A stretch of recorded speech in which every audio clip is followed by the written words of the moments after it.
Lego. Original man. When they say it's about nothing, man, I tell them it's my life. Man, I chilling.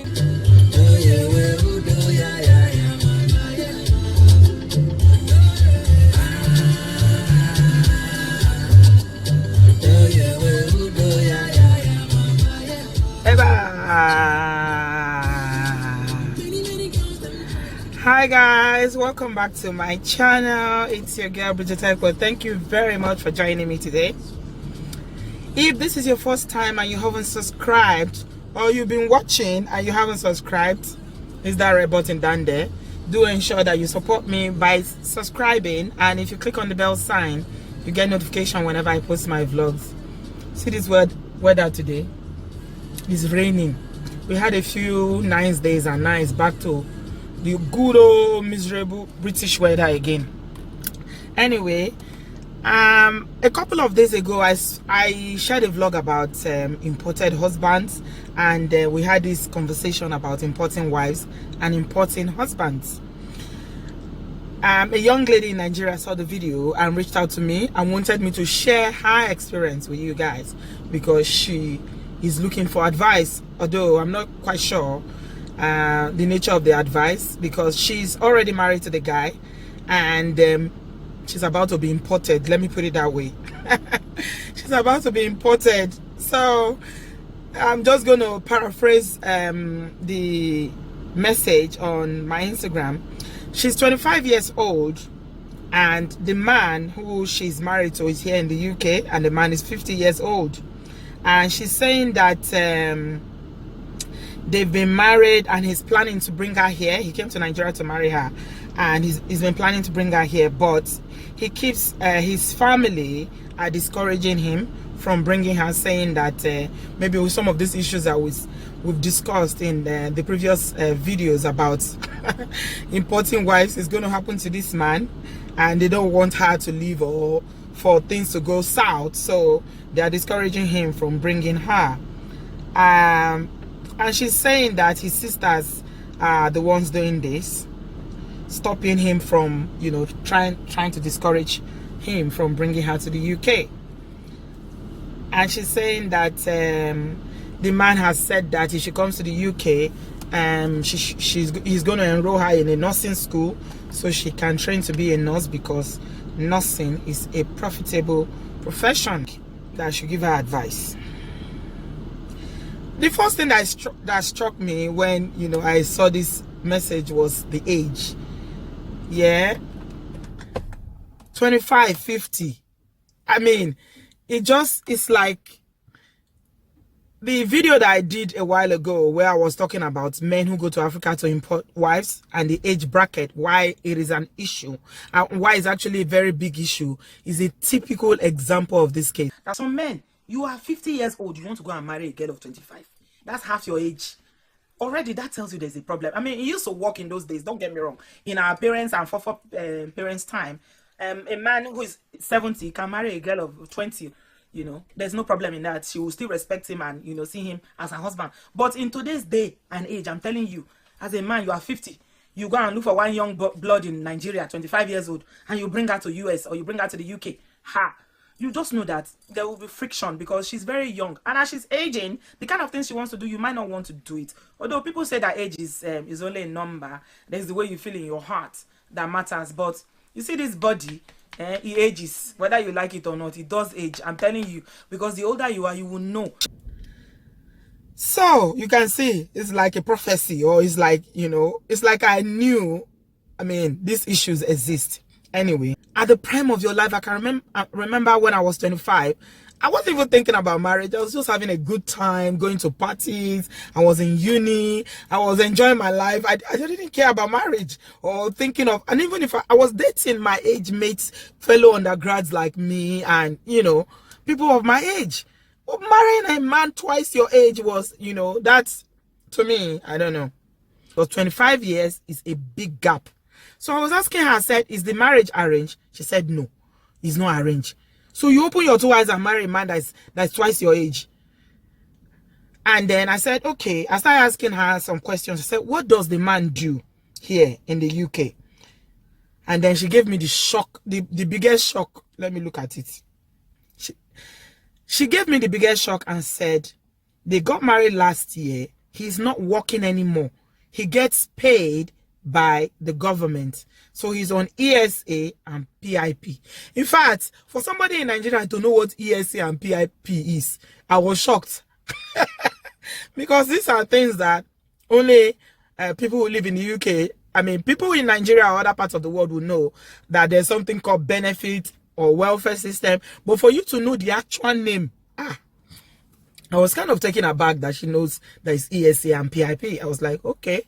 Then I asked, I said, why is he not working? Is he disabled or does he have any medical condition that is not enabling him to work? She said no, that he's not disabled, he doesn't have any medical condition, that he cannot read and write. That's why he's not working. Hey. He cannot read and write. So I said, okay, what are you doing? Do you want to do nursing? She said she's an undergraduate at the moment in Nigeria, and she's always wanted to be a nurse. She tried to enroll in nursing school in Nigeria several times. They didn't give her the admission, so she actually wants to be a nurse. We started talking about the issue of bringing her here. I said, he's on benefit. How is he going to bring you here if he's on benefit? She said that the lawyer who's helping them to process the visa, I don't know, maybe the lawyer is in Nigeria or the lawyer is here in the UK, said that those on benefit are exempted, which is 18,600, which they need to earn. And I said, does the man, is this his second marriage? Was he married before? Does he have children? She said, the man was not married before. He doesn't have any children. I said, at 50, he doesn't have any child? She said, no. You think, oh, in fact, I don't understand. I said, okay, how did he come to the UK? Was he in any other European country previously before he came to the UK? She said yes, that he was in one other European country, but it's been a while ago. She can't remember the name of the country where he was before he came to the UK. I said, okay. Then when are they going to start having children? Is it when he's 60 that he's going to start having children? Or, I mean, I don't know how this is going to work out. Okay, so we started talking about the issue of the visa, and I was saying to her that, are you sure? I don't know what this lawyer is saying to you, because I know very well from, the example of one of my friends that I shared with you guys a few days ago, my Sierra Leonean girlfriend who brought her husband from Africa. And I remember how she was working that time because, she was a student and she was doing like bank work part-time. But at that period, I remember how we would go to college and come back in the night, she would go to work. Weekend, she would go to work. She was working round all her classes so that she can earn that amount. It's not like you need to have the money in your account, but you need to demonstrate that you've earned that money for the year, because they're going to ask for your pay slips and your account bank statement. So what I know, I might be wrong, is that the Home Office needs you to demonstrate that for you to bring your spouse, whether you are British citizen or not. It's not a guarantee. I know people that are British citizen here, they've denied their spouse's visa back home in Africa.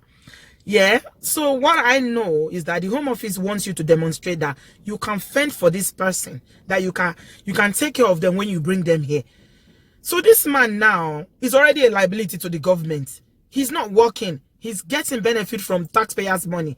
The money they are paying, the people who are working are paying all these taxes that they charge us, all these high taxes that we pay here. This is where they bring out the money for all this ESA and PIP. This is where it comes out from. How is he going to look after a woman? And, as I started thinking about this scenario, I was just playing it around in my head. I did send her a few links about visa application from, the website. It's something that anybody can look up and see what the requirement is. That clause for British citizens to bring their spouse here is controversial. It's a bit controversial because somebody challenged it. But, for visa application, especially if you're coming from countries that they consider as high-risk countries, it's on the discretion of the Home Office. They can decide not to give you, whether you have all the documents from A to Z is complete. If they want to deny you, they will deny you. You can appeal. then they will deny you again. But you can appeal and they will give you. It happens. You never know. And at the same time, you can apply and they will give you. You never know with these things. Sometimes there's a bit of luck with these visa applications. Let's even forget about the issue of visa, whether, you know, he's going to be able to bring her or not, based on the fact that he's not working. My concern is how this marriage is going to work. Because now, the man is already prepping her and preparing her for her to come here to go to nursing school. Okay, fast forward to another 5-6 years, she's here, she goes to nursing school, which she has to take student loan. By the way, now, the NHS used to pay for nursing. That's why a lot of people were doing nursing here in the UK. It was free. As at the time that I trained to be a social worker, it was free to train as a nurse. There, I know some of my friends trained as nurses. You didn't need student fine and you didn't need to pay fees. The NHS will pay for your fees then. But they scrapped it now. Now you need to take student finance like every other person if you are qualified. If you are not qualified, then you have to pay for the fees yourself. So she's going to take student finance to go and train to be a nurse. She'll go to uni, because it's in uni you go to here for you to be a qualified nurse, 3 years, and then she'll start working. And then I'm just, you know, playing it in my head how it's going to work. Then she'll start earning. This man is still going to be on benefits. Then how is it going to work out? Maybe because of her salary now, because she's going to be earning at least minimum of maybe, I don't know, maybe 35,000, 30,000 or 28, 27. I don't know what the minimum salary is for a band 5 nurse in the UK. Let's say 28,000 or 27,000. With that money, because you know the way they look at benefits, household income they look at for spouse and for married couples, the man might not be entitled to benefits anymore. He might not be able to claim anymore. Then it means that they are saying now that what the HMRC will be saying is that the money she's earning for the household is enough for them to live on. They don't need benefits anymore.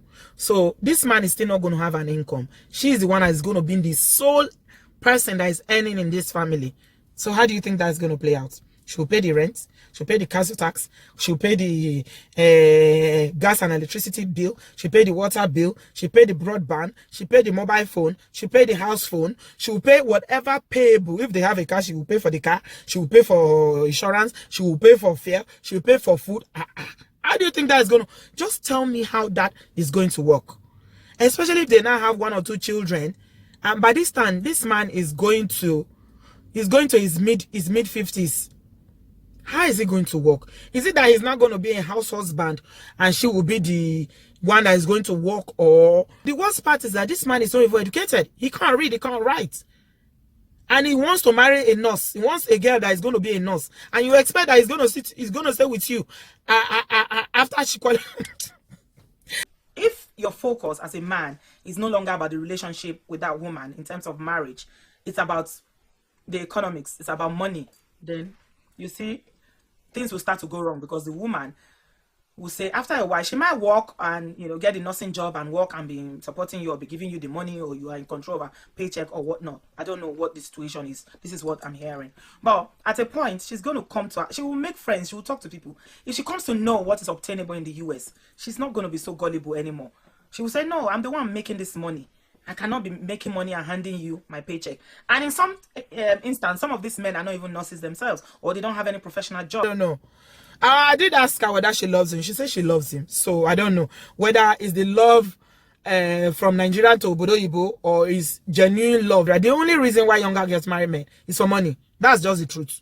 It's for money or power. Maybe the man is a powerful man in position, in a high position, or he's got money.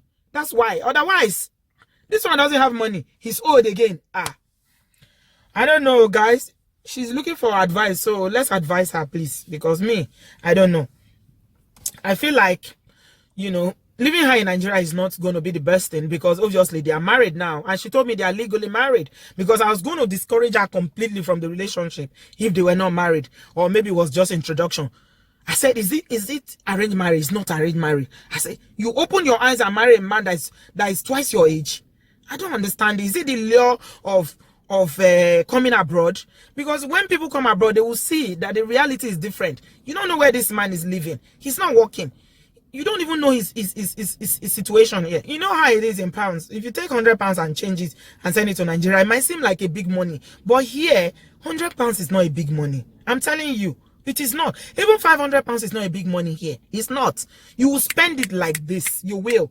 So changing pounds to naira in Africa might seem like a big money, but coming here, you will not see that this money is not big money.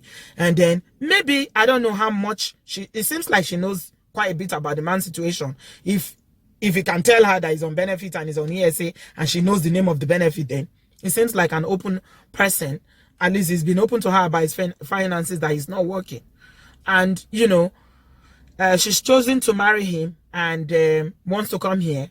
I can see in the future there might be issues that unavoidably will come up in this sort of relationship. So this is all I'm just going to say about this. Anyway, please, village people, farm,